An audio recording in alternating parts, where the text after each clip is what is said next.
ولهذا جاء بالحديث الذي يرويه يزيدك إيمانا على الإيمان.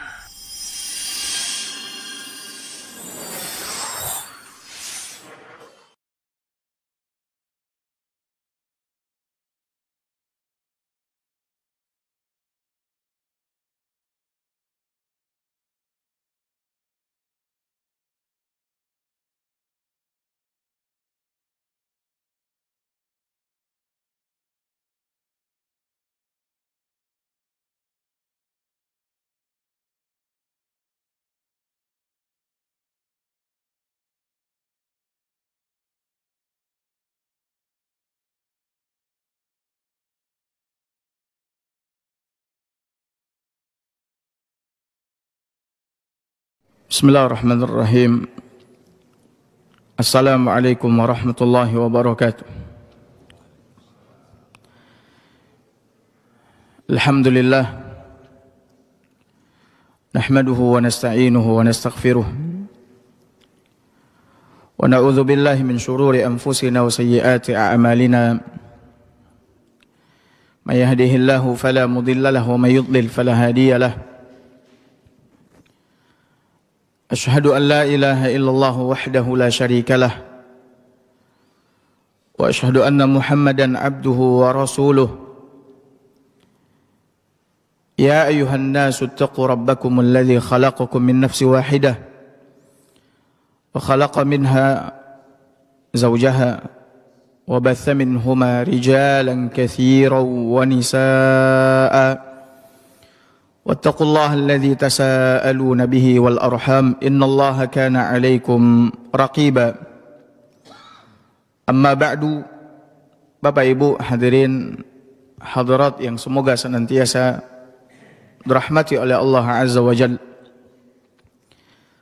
Alhamdulillah, kita bersyukur kepada Allah Subhanahu wa taala karena sampai detik ini Allah Subhanahu wa taala masih mencurahkan nikmatnya kepada kita semua, sehingga dengan nikmat Allah Azza wa Jalla juga kita bisa menjalankan tugas dan kewajiban kita di dunia ini, yaitu beribadah kepada Allah Subhanahu wa taala.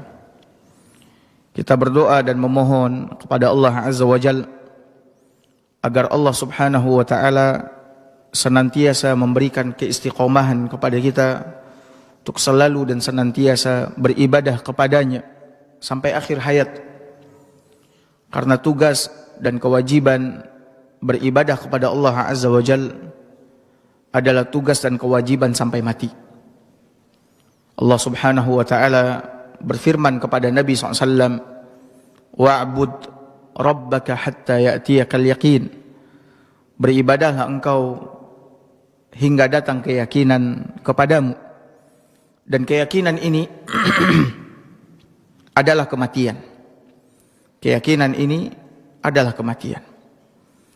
Dan sebaik-baik bekal yang kita bawa menuju Allah Subhanahu wa taala adalah ibadah, amal soleh. Ya. Sedangkan dunia dan kesenangan yang ada di dalamnya semuanya akan kita tinggalkan. Makanya Nabi SAW mengatakan di dalam hadisnya yang mulia, yatba'ul mayyit thalatha, ada 3 yang mengiringi mayit, ya, ahluhu wa maluhu wa amaluh, keluarganya, hartanya dan amalannya. Yarji'u minhu ithnani wa yabqa ma'ahu wahid. Dari yang 3 itu 2-nya akan kembali dan yang tersisa bersama dengannya hanyalah amalan. Ya. 1 yang akan tinggal bersama dengannya. Yang kembali keluarga dan hartanya akan kembali pulang. Sedangkan yang tinggal bersamanya di alam kubur adalah amalannya. Makanya oleh karena itu Bapak Ibu hadirin hadirat muliakan oleh Allah, perbanyak beribadah kepada Allah Azza wa Jalla, perbanyak amal soleh. Karena sesungguhnya kebutuhan kita kepada amal soleh, kepada ibadah setelah kehidupan dunia ini jauh lebih besar dan jauh lebih banyak. Jangan lupa untuk selalu dan senantiasa beribadah. Nah, Bapak Ibu hadirin hadirat yang semoga senantiasa dirahmati oleh Allah, pagi ini kita akan membahas hadis-hadis yang berkaitan dengan keutamaan, melanjutkan pelajaran kita dari pelajaran-pelajaran sebelumnya, yaitu mengenai keutamaan amalan-amalan berdasarkan Al-Quran dan Sunnah Nabi Sallallahu Alaihi Wasallam. Dan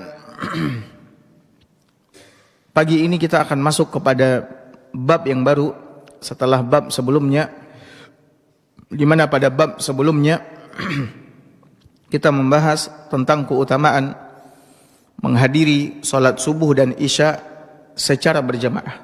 Menghadiri salat subuh dan isya secara apa? Berjamaah. Nabi SAW menyebutkan di dalam hadisnya yang mulia, dan ini sudah kita bahas di pertemuan sebelumnya, mengenai keutamaan salat isya berjamaah dan salat subuh berjamaah. Ya, kata Nabi SAW dalam hadis yang sahih diriwayatkan oleh Imam Muslim, "Man shalla al-isya'a fi jama'ah fa ka'annama qama nisfal lail." Barang siapa yang salat isya secara berjamaah, maka seolah-olah dia telah mengerjakan qiyamul lail setengah malam atau separuh malam. Wa man shalla subha fi jamaah, dan barang siapa yang mengerjakan salat subuh juga berjamaah, fa ka'annama shalla al-laila kullah, maka seolah-olah dia telah mengerjakan qiyamul lail sepanjang malam. Dan makna mengerjakan salat isya dan salat subuh berjamaah bukanlah artinya kita hanya mencukupkan salat berjamaah di salat isya dan subuh saja. Nabi SAW sebutkan salat isya dan salat subuh secara khusus karena dua salat inilah yang berat, sehingga apabila orang-orang telah mengerjakan salat subuh dan salat isya secara berjamaah, maka salat-salat yang lainnya juga pasti akan dia kerjakan juga secara berjamaah. Dan alhamdulillah kita baru saja menyelesaikan salat apa? Subuh berjamaah. Semoga apa yang kita kerjakan diterima oleh Allah Subhanahu wa taala.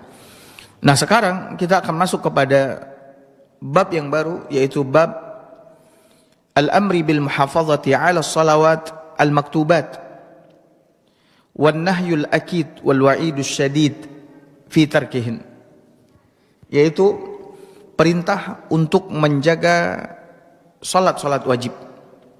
Perintah untuk menjaga salat wajib, serta larangan ya yang sangat keras, ancaman yang keras bagi orang yang meninggalkan salat wajib. Bapak Ibu hadirin hadirat yang semoga senantiasa dirahmati oleh Allah Azza wa Jalla. Salat yang diwajibkan oleh Allah Subhanahu wa taala itu adalah salat yang 5 waktu sehari semalam. Salat yang 5 waktu sehari semalam. Zuhur, asar, maghrib, isya dan subuh. Itu adalah salat yang wajib bagi setiap muslim muslimah ya yang telah baligh berakal untuk mengerjakannya. Tidak boleh baginya untuk meninggalkannya. Wajib baginya untuk mengerjakannya. Ya, apabila dia telah baligh dan dia berakal. Adapun salat-salat selain daripada ini, ya, maka semuanya adalah salat sunnah. Adalah apa? Salat sunnah. Ini berdasarkan hadis Nabi sallallahu alaihi wasallam ketika beliau sallallahu alaihi wasallam ditanya oleh salah seorang sahabat. Dalam hadis yang sahih diriwayatkan oleh Imam Al-Bukhari dan Muslim, di mana ada salah seorang sahabat datang kepada Nabi sallallahu alaihi wasallam, kemudian dia bertanya tentang Islam. Dia bertanya tentang Islam. Nah, di antara perkara Islam yang dia tanyakan kepada Nabi SAW adalah perkara salat. Kata beliau, "Wahai Rasulullah, apakah ada salat yang diwajibkan oleh Allah Subhanahu wa taala atasku. Maka Nabi SAW mengatakan, itulah dia salat 5 waktu sehari semalam.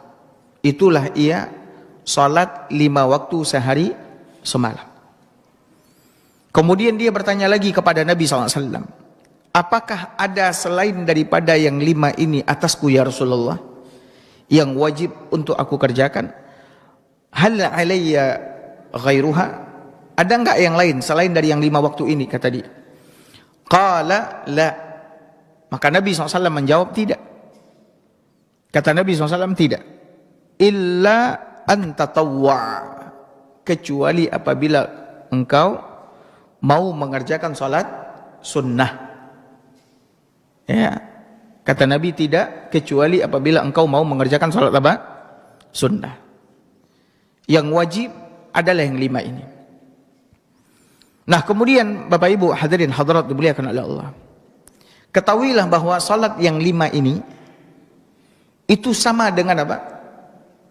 50 salat yang Allah wajibkan pertama kali kepada Nabi SAW. Yang 5 ini itu sama dengan apa?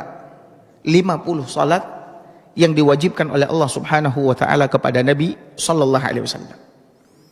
Ketika Nabi SAW diangkat oleh Allah Azza wa Jalla ke Sidratul Muntaha untuk menerima kewajiban salat. Di awal Allah Azza wa Jalla mewajibkan kepada Nabi SAW dan kepada umatnya 50 salat. Lalu Nabi SAW meminta apa? Keringanan. Karena umat Nabi SAW tidak akan apa? Mampu untuk mengerjakan 50 salat.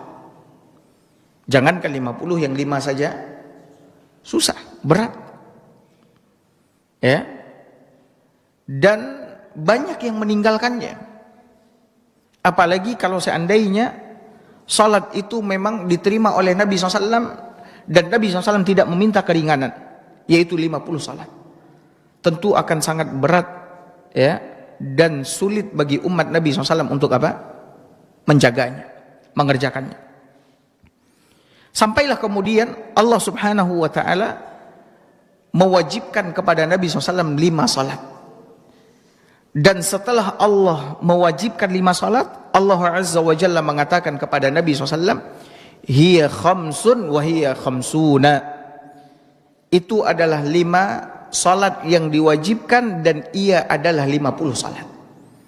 Makna di sini bukanlah 5 salat, ya, pahalanya 50 salat, 1 kali salat 10. Tidak. Tapi 5 salat itu sama dengan 50 salat. 5 salat itu sama dengan berapa? 50 salat. Dan ini yang dijelaskan oleh para ulama. Ya, bahwasanya yang dimaksud dengan 5 itu adalah 50 bukan dari sisi pahala. Tapi 5 salat yang kita kerjakan atau yang dikerjakan oleh umat ini itu bukanlah pahalanya 50. 1 kali salat 10 pahala, tidak. Tapi itu sama dengan mengerjakan 50 kali salat. Sama dengan mengerjakan berapa? 50 kali salat. Maka bayangkan berapa pahala yang akan kita dapatkan. Nah, jadi Bapak Ibu hadirin hadirat dimuliakan oleh Allah Subhanahu wa taala. Salat adalah ibadah yang mulia, ibadah yang agung. Sehingga kata para ulama, cukuplah bagi kita dalil yang menunjukkan akan keagungan dan kemuliaan salat adalah Allah Azza wa Jalla ketika akan mensyariatkan, mewajibkan salat ini atas umat ini, Allah mengangkat nabinya sallallahu alaihi wasallam ke Sidratul Muntaha untuk menerima kewajiban salat ini langsung dari Allah Subhanahu wa taala. Berbeda dengan kewajiban-kewajiban ibadah syariat Islam yang lain. Kewajiban-kewajiban ibadah syariat Islam yang lain itu diterima oleh Nabi SAW melalui perantara siapa? Jibril alaihi salam. Ya. Jibril terima dari Allah, kemudian dia sampaikan kepada Nabi SAW bahwasanya Allah Azza wa Jalla mensyariatkan ini, memerintahkan ini. Adapun salat tidak. Adapun salat tidak. Allah Subhanahu wa taala memperjalankan nabinya sallallahu alaihi wasallam dari Makkah ke Palestina, kemudian dari Palestina Allah Azza wa Jalla mengangkat beliau sallallahu alaihi wasallam ke Sidratul Muntaha. Lalu Allah Azza wa Jalla berbicara langsung kepada Nabi SAW. Berbicara langsung kepada Nabi sallallahu alaihi wasallam. Nabi SAW menerima syariat salat, perintah salat langsung dari Allah tanpa ada Jibril di sana. Subhanallah.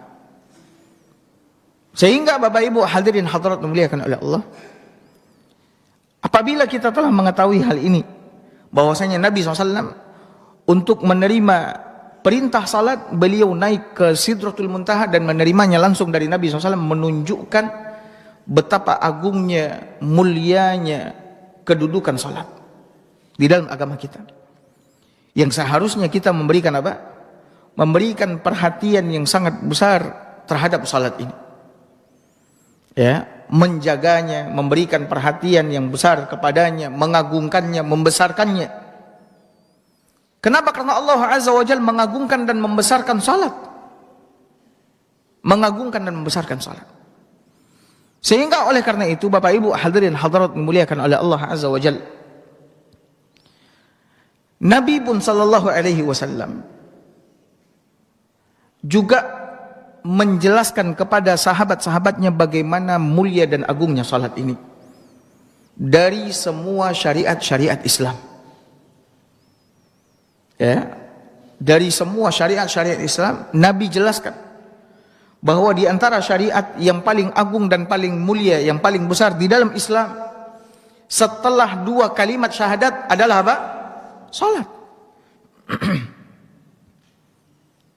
Lihatlah ketika Nabi SAW mengutus sahabat-sahabatnya untuk berdakwah ke negeri orang-orang kafir.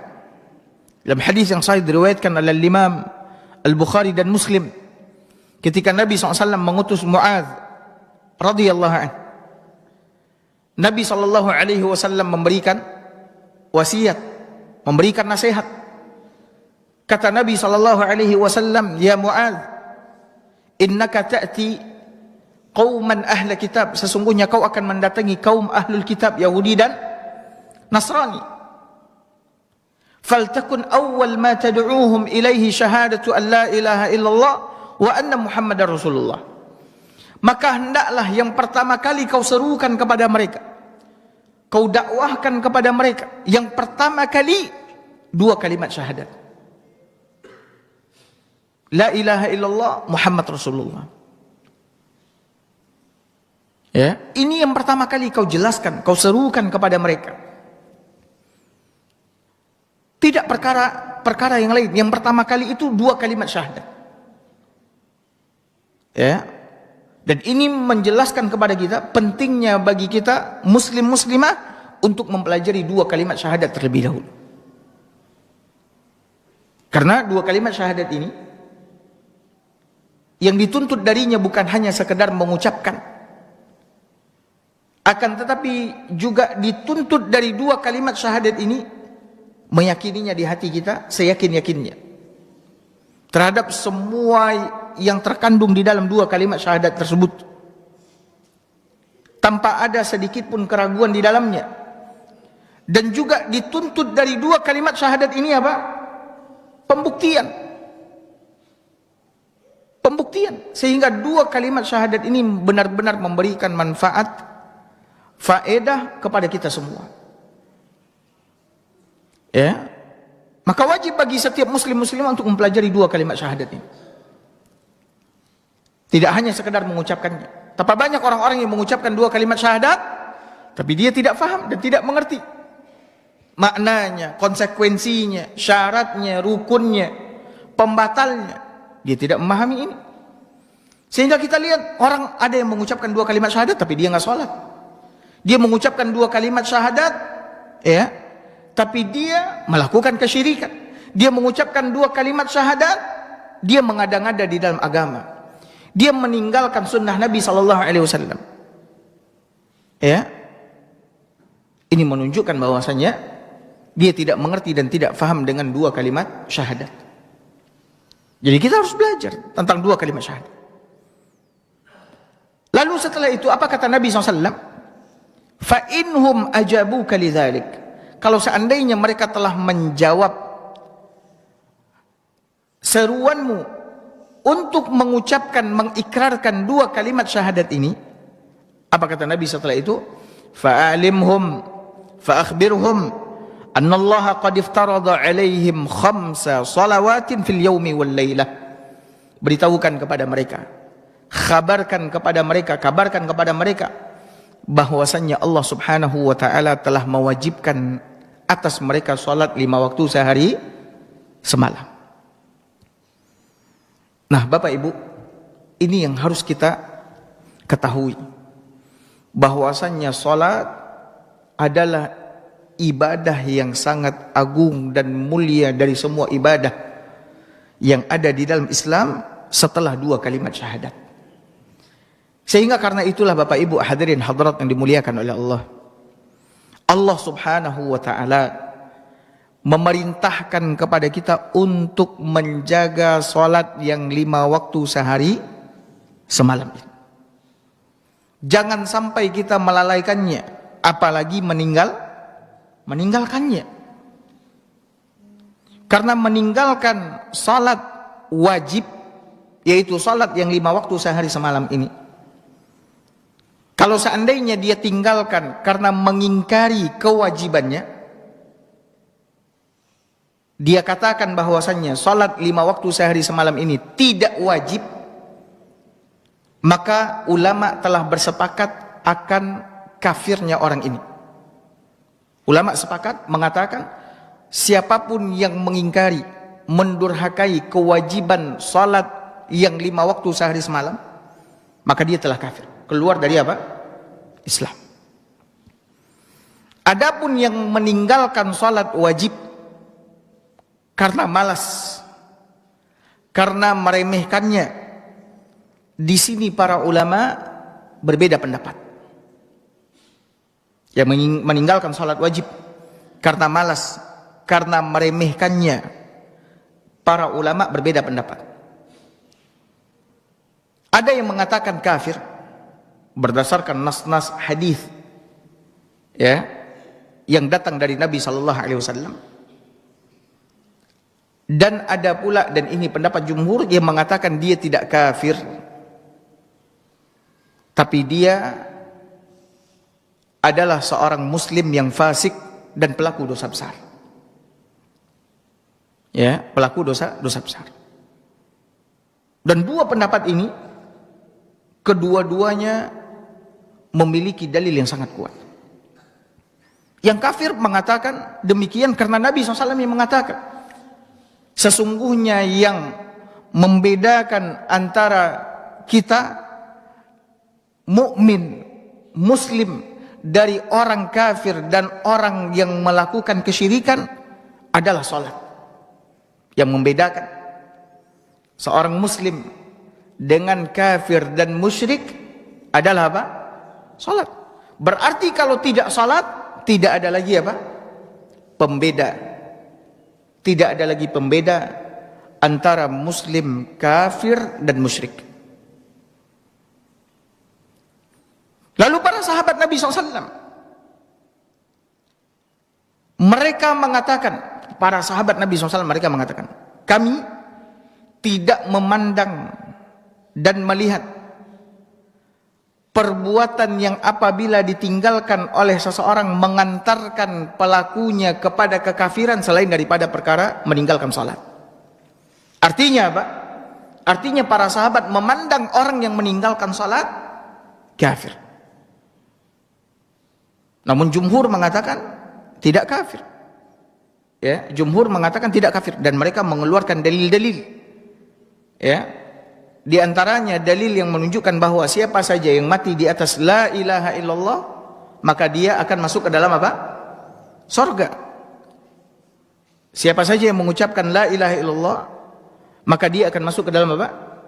Surga. Cuman masuk ke dalam surga ada dua, ada yang langsung masuk, ada yang singgah dulu kemana?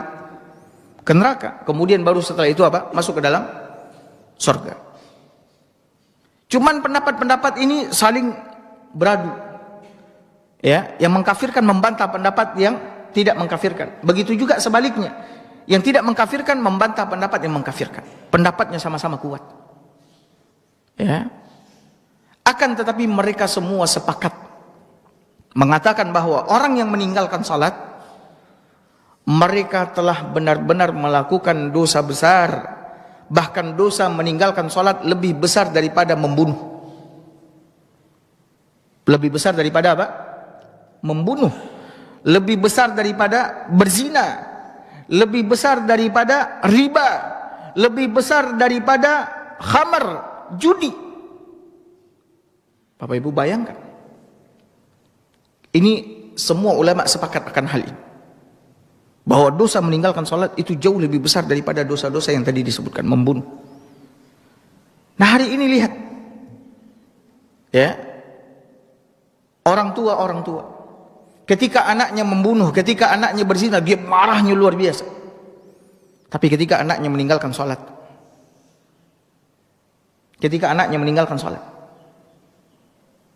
dia tidak melihat dan memandang itu adalah sesuatu yang besar.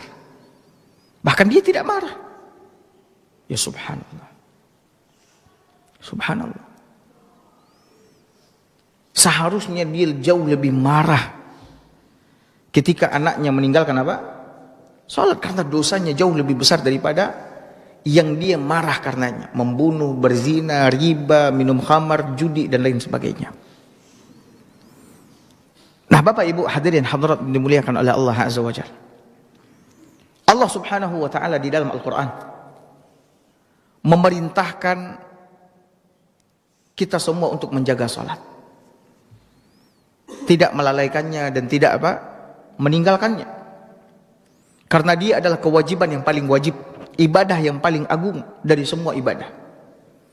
Allah berfirman di dalam surah Al-Baqarah ayat 238, kata Allah Azza wa Jalla, hafizu 'alas salawat. Hafizu 'alas salawat. Hafizu ini kata kerja perintah. Hendaklah kalian menjaga, memelihara. Menjaga dan memelihara apa? Alas salawat, atas salat wajib. Jaga dan pelihara. Jaga waktunya. Karena salat adalah ibadah yang berkaitan dengan apa? Waktu. Inna salata kanat 'alal mu'minina kitaban mawquta. Sesungguhnya salat itu adalah kewajiban atas orang-orang yang beriman yang telah ditentukan waktunya.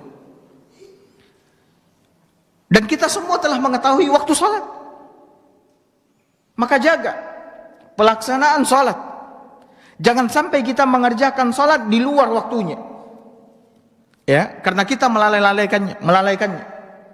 Jaga tata cara pelaksanaannya. Karena Nabi SAW mengatakan, sallu kama ra'aitumuni usalli. Salatlah kalian sebagaimana kalian melihat aku salat. Bapak Ibu, kita sudah mengerjakan salat sedari kecil. Alhamdulillah. Soal, namun pertanyaannya, sudahkah salat kita ini sama seperti salatnya siapa? Nabi SAW. Sudahkah sama? Karena kalau seandainya tidak sama, dikhawatirkan salat kita tidak diterima oleh Allah Azza wa Jalla. Ya. Karena di antara syarat diterimanya ibadah kita oleh Allah Azza wa Jalla harus sesuai dengan apa yang dicontohkan oleh Nabi sallallahu alaihi wasallam. Karena Allah Azza wa Jalla mengutus Nabi SAW sebagai teladan terbaik buat kita di dalam beribadah kepada Allah Azza wa Jalla. Laqad kana lakum fi Rasulillahi uswatun hasanah. Sungguh benar-benar telah ada buat kalian pada diri Rasulullah teladan terbaik di dalam beribadah kepada Allah Azza wa Jalla. Maka oleh karena itu Bapak Ibu, wajib bagi setiap muslim dan muslimah mempelajari sifat salat Nabi sallallahu alaihi wasallam. Pelajari sifat salat Nabi SAW.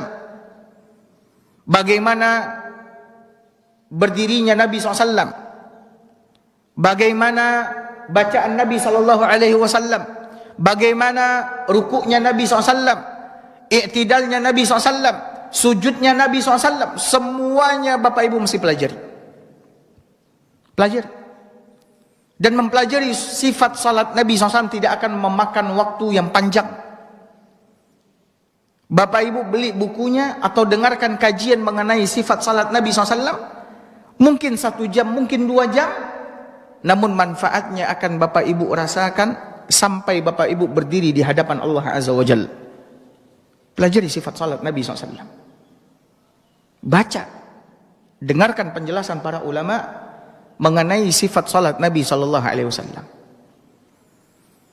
Kemudian jaga kekhusyuan di dalam mengerjakannya.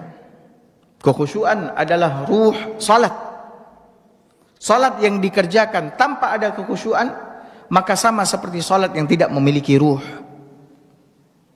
Ya. Sudahkah kita khusyuk di dalam mengerjakan salat? Dan ketahui langkah-langkah untuk meraih kekhusyuan di dalam salat. Para ulama telah menjelaskan langkah-langkah agar kita bisa khusyuk di dalam salat. Karena inti salat ada di dalam kekhusyuan kita. Hadirnya hati kita atau tersambungnya hati kita kepada Allah Azza wa Jalla. Dan jauhnya hati dan pikiran kita dari dunia dan yang berkaitan dengan dunia. Kita ketika berdiri, ya, salat menghadap ke arah kiblat, ketika kita takbiratul ihram, maka ketika itu kita telah masuk menemui Allah Subhanahu wa taala, Malikul Muluk, raja di raja. Hadirkan itu Bapak Ibu sekalian, bahwasanya kita sedang berdiri di hadapan Allah Azza wa Jalla. Lalu kita merendahkan diri kita, kita bermunajat kepadanya, kita mengadukan semua urusan kita kepadanya. Hadirkan itu. Kita mengharapkan ampunannya, kita mengharapkan rahmatnya di dalam salat. Agar Allah Subhanahu wa ta'ala selamatkan kita dari neraka, masukkan kita ke dalam surga. Allah ampuni dosa-dosa kita. Hadirkan itu Bapak Ibu sekalian. Nah, ini yang Allah perintahkan kepada kita. Hafizu ala salawat. Jagalah, peliharalah apa? Salat yang 5 waktu sehari semalam. Kemudian Bapak Ibu hadirin hadirat yang semoga senantiasa dirahmati oleh Allah Azza wa Jalla. Kenapa kita harus menjaga salat? Karena seperti yang tadi telah kita katakan, kalau seandainya kita tidak menjaga salat, dikhawatirkan kita jatuh dalam kekufuran yang besar. Kafir. Allah Subhanahu wa ta'ala berfirman di dalam Al-Quran yang dibawakan oleh penulis sendiri, ya, di dalam bab ini perintah menjaga salat. Allah berfirman di dalam surat At-Taubah ayat 11. Kata Allah Subhanahu wa ta'ala, fa in tabu, maka jika mereka bertaubat, wa aqamus salah, dan mereka mendirikan salat, wa atawuz zakah, dan mereka menunaikan zakat, fa ikhwanukum fid din, maka sesungguhnya mereka itu adalah saudara-saudara kalian seagama. Perhatikan firman Allah Azza wa Jalla. Jika mereka bertaubat, mendirikan salat, menunaikan zakat, maka sesungguhnya mereka adalah siapa? Saudara-saudara kalian seagama. Maknanya Bapak Ibu tahu apa? Kalau seandainya mereka tidak mendirikan salat, tidak mengerjakan salat, maka mereka bukanlah saudara seagama. Makanya Syekh Muhammad bin Shalih Al-Utsaimin rahimahullahu taala ketika membawakan ayat ini, beliau mengatakan hadhil ayat ini tadullu ala anna man lam yuqim as-salata fahuwa kafir. Menunjukkan bahwa siapa yang tidak mendirikan salat, maka dia telah kafir. Yang tidak mendirikan salat, mengerjakan salat, maka dia telah kafir. Kenapa? Karena Allah Subhanahu wa ta'ala mengaitkan mereka menjadi saudara seagama ketika mereka mendirikan apa? salat. Namun apabila mereka telah meninggalkan salat, maka mereka bukan lagi saudara seagama. Makanya tadi saya katakan kepada Bapak Ibu semua, ya, masalah meninggalkan salat karena malas, karena meremehkannya, ini masalah yang diperdebatkan dari dahulu sampai sekarang. Dan masing-masing memiliki dalil yang sangat apa? Yang sangat kuat. Yang mengatakan kafir dalilnya kuat, yang mengatakan tidak kafir juga memiliki dalil yang kuat. Ya. Maka hendaknya orang-orang yang meremehkan salat, yang 5 waktu sehari semalam, sehingga dia tinggalkan atau dia kerjakan bolong-bolong, khawatir kalau seandainya dia tinggalkan, dia jatuh dalam kekufuran yang besar, yaitu apa? Kafir. Hendaknya dia khawatir ini, karena ini masalah yang apa? Diperdebatkan, diperselisihkan oleh para ulama dengan perdebatan yang sangat keras, yang sangat kuat. Ya. Maka oleh karena itu Bapak Ibu hadirin hadirat muliakan oleh Allah, karena masalah salat ini masalah yang sangat agung dan penting. Nabi kita yang mulia SAW, perhatikan Bapak Ibu, menyuruh kita para orang tua untuk menyuruh anak kita salat sejak mereka berusia berapa tahun? Berapa tahun? 7 tahun. Coba Bapak Ibu bayangkan, 7 tahun berapa sih gadangnya anak itu? Masih kecil, kecil sekali. Ya, 7 tahun. Nabi mengatakan, muru auladakum bis salah wahum sab'u sinin. Perintahkan anak kalian untuk mengerjakan salat ketika mereka berusia 7 tahun. Di dalam hadis ini, Nabi SAW memerintahkan para orang tua menyuruh anaknya salat. Ini hukumnya wajib atas orang tua. Kalau anaklah 7 tahun, tidak disuruh adik orang tuanya salat, maka orang tuanya apa? Berdosa. Adapun anak itu dia kerjakan salat, dia tinggalkan salat, dia tidak berdosa. Karena memang kewajiban salat belum apa? Belum wajib atasnya. Cuman kenapa Nabi SAW perintahkan orang tua untuk menyuruh anaknya salat ketika usia 7 tahun? Agar dia biasa mendengar. Agar dia biasa mendengar perintah salat. Dari keteklah dibiasakan telinganya untuk mendengar salat, salat. Kalau seandainya anaknya tidak salat di usia segitu, maka orang tua tidak boleh menghukum anaknya. Dia tidak boleh memukul anaknya. Dia tidak boleh memarahi anaknya. Karena memang Nabi cuman menyuruh apa? Untuk menyuruh dia salat. Nah, ala zuhur, salat lain. Anak usia 7 tahun itu bahas salatnya Bapak Ibu. Bapak Ibu yang mungkin punya anak atau yang punya cucu. Celiaklah anak-anak usia 7 tahun, jangan 7 tahun ya Ustaz.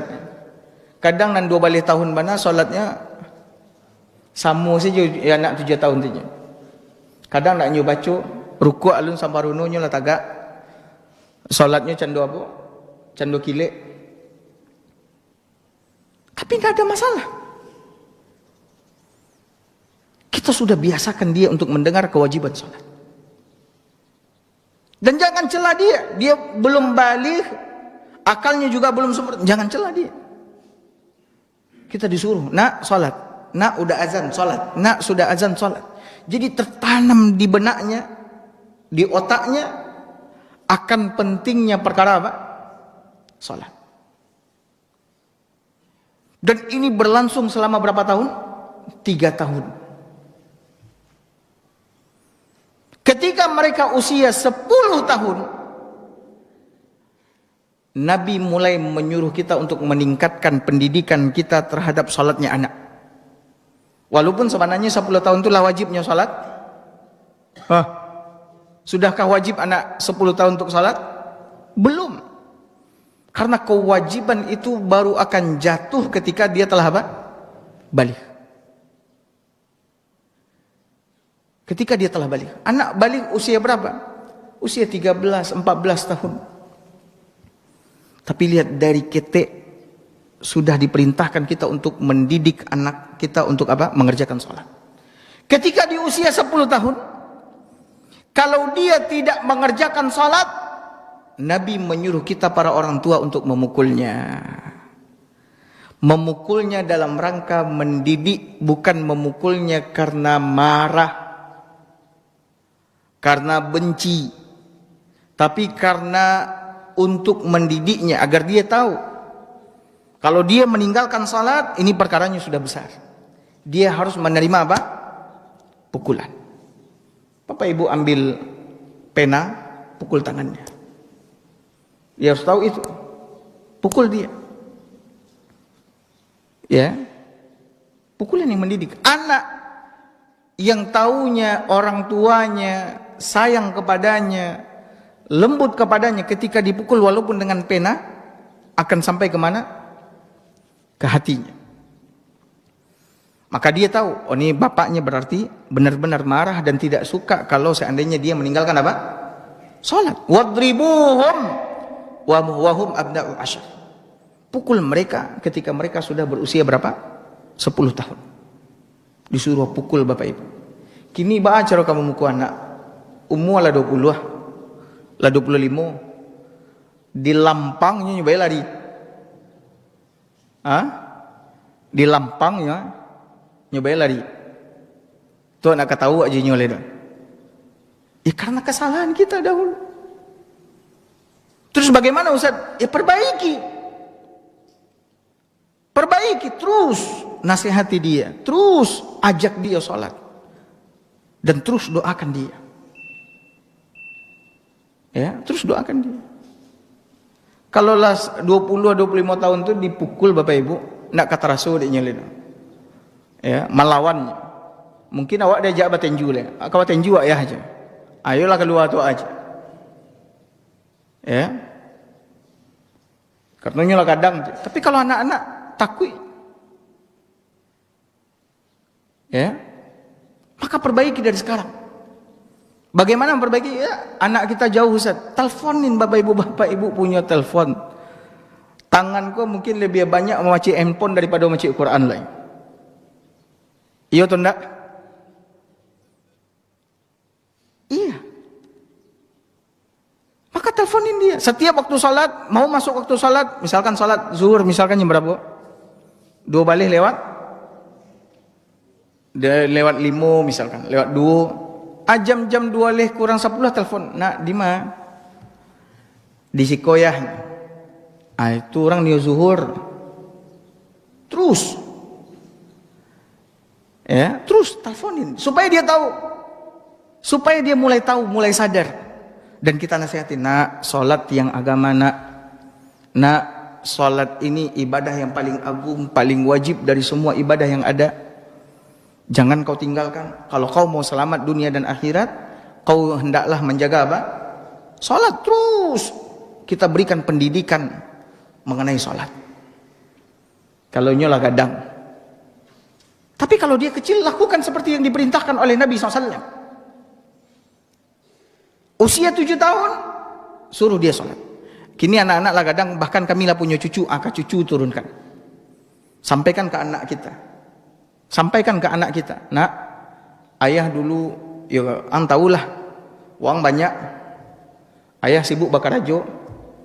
Kini kau ayah lah beraja ilmu agama. Ternyata kita diperintahkan menyuruh anak salat di usia berapa? 7 tahun. Tuan Naang lah 7 tahun, lah 8 tahun. Suruh salat. Suruh salat. Kalau nyulah 10 tahun tidak mengerjakan salat, pukul dia. Jaga dipukul ayah, jauh tangkai sapu. Apatah tangan anak, cari pena atau cari apa nama kau? Lidi juga boleh. Pukul dia. Tidak usah banyak ngecek. Kamu tidak salat sini. Besok jangan diulangi lagi. Ya, terus tunjukkan sama dia bahwasanya perkara salat ini penting. Nah, Bapak Ibu hadirin hadirat yang dimuliakan oleh Allah Azza wa Jalla. Jadi itulah alasan kenapa kita harus menjaga salat. Ya. Karena dia adalah ibadah yang paling wajib, yang paling wajib dari yang wajib, yang paling agung dari yang agung. Kemudian dialah pembeda antara muslim dengan non-muslim. Ingat ayat yang tadi kita bacakan. Maka jika seandainya mereka bertaubat, mendirikan salat, menunaikan zakat, maka mereka adalah saudara kalian seagama. Berarti kalau mereka tidak mendirikan salat, berarti mereka bukanlah saudara seagama. Nah, kita jelaskan kepada anak-anak kita, Bapak Ibu sekalian. Baik, sekarang kita lihat hadis yang dibawakan oleh penulis dalam bab ini. Nah, mungkin kita akan bahas satu hadis saja. Ya. Hadis yang sahih diriwayatkan oleh Imam Bukhari dan Muslim dari hadisnya Abdullah bin Mas'ud radhiyallahu anhu. Hadis yang diriwayatkan oleh Imam Bukhari dan Muslim dari hadisnya Abdullah bin Mas'ud radhiyallahu anhu. Insyaallah nanti akan kita lanjutkan kepada hadis-hadis berikutnya. Kenapa kita memang harus menjaga salat ini? Ya. Dan apa ancamannya kalau seandainya kita meninggalkan salat? Nanti akan kita lihat di hadis-hadis yang akan kita lewati. Nah, sekarang hadis yang sahih diriwayatkan oleh Bukhari dan Muslim dari hadisnya Abdullah bin Mas'ud radhiyallahu anhu. Dia mengatakan, sa'altu Rasulullah sallallahu alaihi wasallam. Aku pernah bertanya kepada Rasulullah SAW. Apa yang ditanyakan oleh Ibn Mas'ud kepada Nabi SAW? Kata dia, ayyul a'mali afdal. Wahai Rasulullah, amalan apakah yang paling utama? Amalan apakah yang paling utama? Amalan di dalam Islam ada banyak, Bapak Ibu sekalian. Banyak amalan di dalam Islam yang disyariatkan oleh Allah, yang diperintahkan oleh Allah, yang dianjurkan oleh Allah. Nah, sekarang Ibn Mas'ud dia ingin tahu dari sekian banyak amalan di dalam Islam, yang mana ya Rasulullah yang paling utama, yang paling dicintai oleh Allah Azza wa Jalla. Maka Nabi SAW mengatakan, as-salatu ala waktiha. Yang paling utama, yang paling dicintai oleh Allah adalah salat di awal waktu. Lihat Bapak Ibu, Nabi menyebutkan amalan yang paling utama, yang paling dicintai oleh Allah itu adalah salat. Ini haknya siapa? Haknya Allah Azza wa Jalla. Berkaitan dengan siapa? Berkaitan dengan Allah Azza wa Jalla. Sehingga memberikan petunjuk kepada kita bahwa hak yang paling besar yang harus kita perhatikan, yang harus kita utamakan, yang harus kita prioritaskan adalah haknya Allah Subhanahu wa ta'ala. Karena dia adalah pencipta kita. Dia yang telah memelihara kita dengan semua nikmat dan anugerah darinya. Maka tunaikan hak Allah Azza wa Jalla. Di antara hak Allah Subhanahu wa ta'ala yang paling besar adalah apa? Adalah salat. Salat. Ya. Kata Nabi, salatlah di awal waktu. Nabi menyebutkan salat di awal waktu itu adalah amalan yang paling afdal. Artinya salat yang paling utama. Salat itu memiliki awal waktu dan akhir waktu. Dan seseorang yang mengerjakan salat di antara dua waktu ini, waktu awal dan waktu akhir, maka dia dikatakan telah mengerjakan salat pada waktunya. Dia tidak berdosa. Dia telah mengerjakan salat pada apa? Pada waktunya. Yang berdosa dan terancam adalah orang yang mengerjakan salat di luar waktu salat. Waktu salat sudah habis. Udah masuk pula waktu salat berikutnya, baru dia kerjakan salat sebelumnya. Nah, Nabi SAW mengatakan bahwa dari hadis ini, salat yang paling utama adalah salat yang memang paling utama untuk kita kerjakan di awal waktu. Dan salat yang paling utama untuk kita kerjakan di awal waktu itu adalah semua salat kecuali salat apa? Isya. Semua salat itu kita dianjurkan untuk mengerjakannya di awal waktu. Maksudnya, masuk waktu salat maka kerjakan salat. Kecuali salat Isya. Salat Isya afdalnya apa? diakhirkan kalau seandainya tidak memberatkan orang-orang. Artinya misalkan orang-orang di Pemda ini, di Alikrom ini, kalau seandainya tidak memberatkan, imam mengakhirkan salat, maka afdalnya diakhirkan. Tapi kalau seandainya akan memberatkan, maka silahkan kerjakan di awal waktu. Karena Nabi SAW yang telah mengatakannya demikian. Diakhirkan. Ya, diakhirkan. Nah, selain daripada itu, maka yang paling afdal adalah apa? Di awal waktu. Kecuali salat zuhur. Ada lagi pengecualian salat zuhur kalau seandainya panas pada waktu zuhur itu sangat apa? Terik. Kini kami kan tak terasuna angin dosa. Iya, itu di sini. Bagaimana dengan orang-orang yang tidak memiliki AC seperti orang-orang yang ada di Afrika? Mereka mungkin karena kemiskinan di antara yang melanda mereka tidak memiliki AC. Ketika panas sangat terik sekali, kita diperintahkan untuk mengakhirkan salat zuhur hingga apa? Hingga panas mulai pecah atau mulai mereda. Walaupun mungkin beberapa saat sebelum salat asar. Ya. Namun kalau seandainya tidak, maka Bapak Ibu hadirin hadirat yang dimuliakan oleh Allah, sebaik-baik salat, seutama-utama salat adalah salat yang dikerjakan di awal waktu. Masuk waktu salat, maka Bapak Ibu silahkan kerjakan salat. Yang laki-laki datang ke masjid, kerjakan salat berjemaah. Yang ibu-ibu, wanita, apabila ingin ke masjid, tafadhal, silahkan. Kalau seandainya ingin salat di rumah juga tidak ada masalah. Karena kewajiban salat berjemaah ke masjid adalah kewajiban untuk para lelaki. Adapun wanita tidak diwajibkan. Namun kalau seandainya mereka ingin ke masjid, kita tidak boleh melarang. Maka biarkan mereka datang ke masjid untuk salat. Ya. Nah, inilah salat yang paling utama Bapak Ibu semua. Salat di awal waktu. Ya. Nah, dari sini Bapak Ibu hadirin hadirat yang dimuliakan oleh Allah Subhanahu wa taala, seorang muslim dan muslimah tahu kalau seandainya waktu salat telah masuk, dia tahu apa yang harus dia lakukan. Dia harus bersiap-siap. Tinggalkan semua pekerjaan dan mulailah bersiap-siap untuk mengerjakan salat di awal waktu, karena itu adalah amalan yang paling utama dan paling dicintai oleh Allah.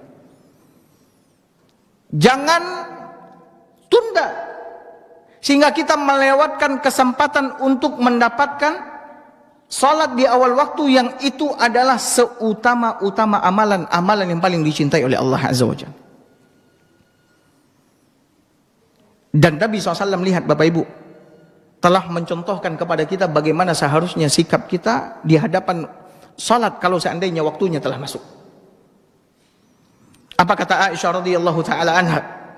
Kana Rasulullah SAW fi mihnati ahli. Rasulullah SAW itu apabila di rumah maka dia membantu pekerjaan istrinya. Dia membantu pekerjaan istrinya.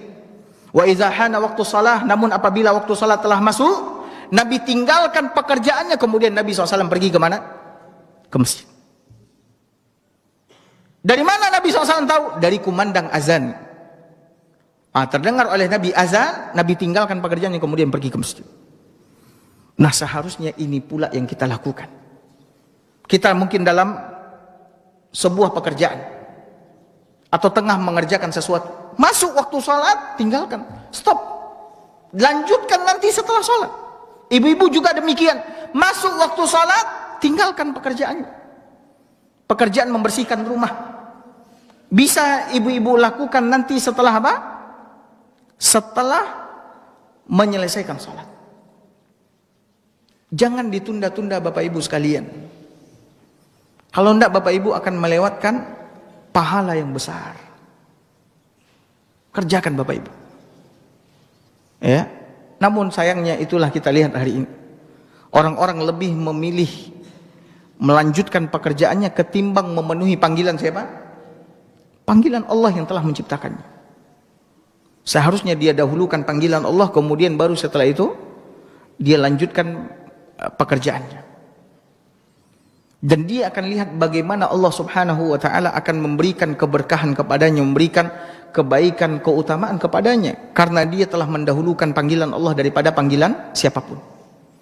Nah, ini amalan yang pertama, yang paling utama dan paling dicintai oleh Allah azza wa jalla. Kemudian setelah itu Ibn Mas'ud bertanya lagi kepada Nabi SAW, "Thumma ai?" Qultu thumma ai. Lalu aku kembali bertanya kepada Nabi SAW, lalu apa lagi ya Rasulullah amalan yang paling utama? Maka Nabi SAW mengatakan birrul walidain, berbakti kepada kedua orang tua. Bapak Ibu hadirin hadirat yang semoga senantiasa dirahmati oleh Allah azza wa jalla. Berbakti kepada kedua orang tua hukumnya wajib. Bahkan kewajiban berbakti kepada kedua orang tua Allah sandingkan dengan kewajiban mentauhidkan Allah azza wa jalla. Allah sandingkan, Allah gandeng dengan kewajiban mentauhidkan Allah, beribadah hanya kepada Allah. Perintah berbakti Allah sebutkan secara beriringan dengan perintah beribadah hanya kepada Allah, menunjukkan tingginya dan besarnya kedudukan berbakti kepada kedua orang tua. Allah berfirman, "Wa qadara rabbuka alla ta'budu illa iyyah wa bil walidaini ihsana." Rabbmu telah memerintahkanmu agar tidak beribadah kecuali hanya kepadanya, dan kepada kedua orang tua hendaklah kalian berbakti. Nah, berbakti kepada kedua orang tua maknanya berbuat baik sama mereka. Berbuat baik sama mereka meliputi berbuat baik dengan lisan, bertutur kata yang lembut ya kepada mereka. Tidak mengangkat suara ya. Kemudian berbuat baik kepada mereka, berbuat baik dengan perbuatan, membantu urusan mereka, menolong mereka, mengerjakan apa yang mereka perintahkan selama tidak mengandung dosa dan maksiat. Kerjakan Bapak Ibu. Berbuat baik sama mereka dengan perbuatan kita. Kemudian berbuat baik kepada mereka, berbuat baik dengan harta kita. Berikan mereka nafkah. Bahkan Bapak Ibu, jangan biarkan mereka meminta terlebih dahulu dari kita. Apabila seandainya kita telah mengetahui kebutuhan mereka, maka berikan saja harta kepada mereka. Berbuat baik sama mereka dengan harta benda kita. Penuhi kebutuhan mereka, cukupkan kebutuhan mereka. Berbuat baik kepada mereka dengan kedudukan kita, dengan jabatan kita, dengan memberikan layanan-layanan yang memuaskan kepada mereka. Senangkan mereka Bapak Ibu hadirin hadirat dimuliakan oleh Allah. Bapak Ibu, kita lihat hari ini kalau kita pergi ke tempat-tempat pelayanan publik, di situ ada security, sapam dan lain sebagainya. Di antara ucapan yang mereka katakan kepada kita ketika kita masuk, ada yang bisa kami bantu dengan senyuman, dengan penuh gairah, dia siap untuk apa? Membantu kita. Sekarang pertanyaannya, sama orang tua pernahkah kita seperti itu? Sama orang tua, dengan penuh gairah, wajah yang apa? Ceria, kita mengatakan, "Pak, Bu, ada ndak yang bisa saya bantu? Ini untuk kebutuhan Bapak sama Ibu, ini sudah saya belikan, sudah saya ini kan, ini uang sudah saya tuh. Ada nggak lagi yang bisa saya bantu?" Subhanallah. Yang ngado cemberut. Manelpon orang gayanya langsung mungkon, kau apa jule kau aja. Pitih ka pitih juga kau. Ya subhanallah. Kau jadi orang karena siapa? Jadi orang karena mereka. Karena mereka kau ada, karena mereka kau besar, karena mereka kau sukses. Lalu ketika mereka datang memanggilmu, kau marah, kau cemberut. La ilaha illallah. Maka kalau seandainya ada di antara kita nih yang bekerja untuk melayani publik, melayani orang yang paling pantas dan paling utama untuk kau layani adalah siapa? Orang tua. Orang tua. Maka Maka layani mereka, katakan kepada mereka apa yang bisa saya bantu, apa yang bisa saya lakukan untuk Bapak Ibu. Bapak Ibu ingat, orang tua adalah pintu sorga yang paling tengah. Nabi SAW mengatakan, al-walidu min awsati abwabil jannah. Orang tua adalah pintu sorga pertengahan. Kita sibuk cari sorga sana sini kita pergi. Orang pintu sorga yang ada di dekat kita abaikan. Mana pintu sorganya? Orang tua. Berbakti sama mereka, berbuat baik sama mereka. Ridho Allah bergantung dengan ridho mereka. Semakin kita buat mereka ridho dengan kita, semakin Allah meridhai kita. Dan murka Allah bergantung dengan murka mereka. Semakin mereka murka dengan kita, semakin Allah juga murka dengan kita. Maka berbuat baiklah sama mereka. Kemudian Ibn Mas'ud kembali mengatakan kepada Nabi SAW, "Thumma ayya Rasulullah." Kemudian apalagi ya Rasulullah? Maka Nabi SAW mengatakan, "Al-jihadu fi sabilillah." Amalan yang paling afdal setelah itu adalah berjihad di jalan Allah Subhanahu wa taala. Berjihad di jalan Allah Azza wa Jalla. Dan jihad di jalan Allah adalah puncak Islam. Jihad di jalan Allah adalah puncak Islam. Dan jihad kenapa disebut dengan puncak Islam? Karena seseorang ketika berjihad, dia akan mengorbankan jiwa dan hartanya untuk apa? Untuk Islam. Ya, dia akan mengorbankan jiwa dan hartanya untuk Islam. Disyariatkan jihad untuk menegakkan kalimat la ilaha illallah di atas permukaan bumi. Disyariatkan jihad untuk menyebarkan Islam yang dibawa oleh Nabi SAW sebagai rahmat untuk manusia semuanya.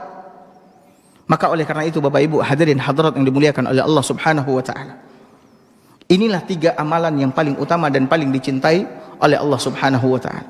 Dan sesuai dengan tema pembahasan kita, yang pertama sekali yang paling utama dan paling dicintai oleh Allah adalah apa?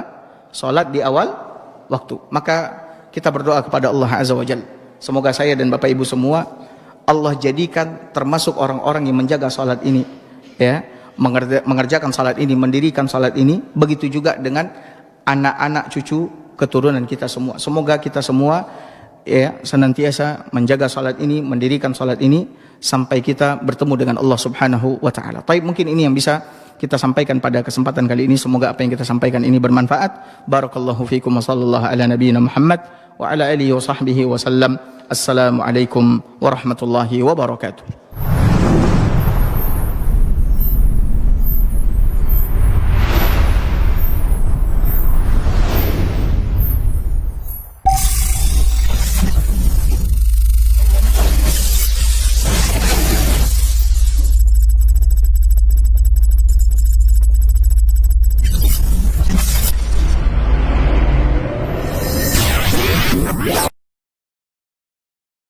بسم الله الرحمن الرحيم ألف لام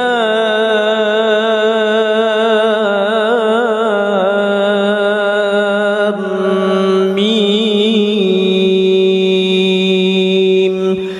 ذلك الكتاب لا ريب فيه هدى للمتقين الذين يؤمنون بالغيب ويقيمون الصلاة ومما رزقناهم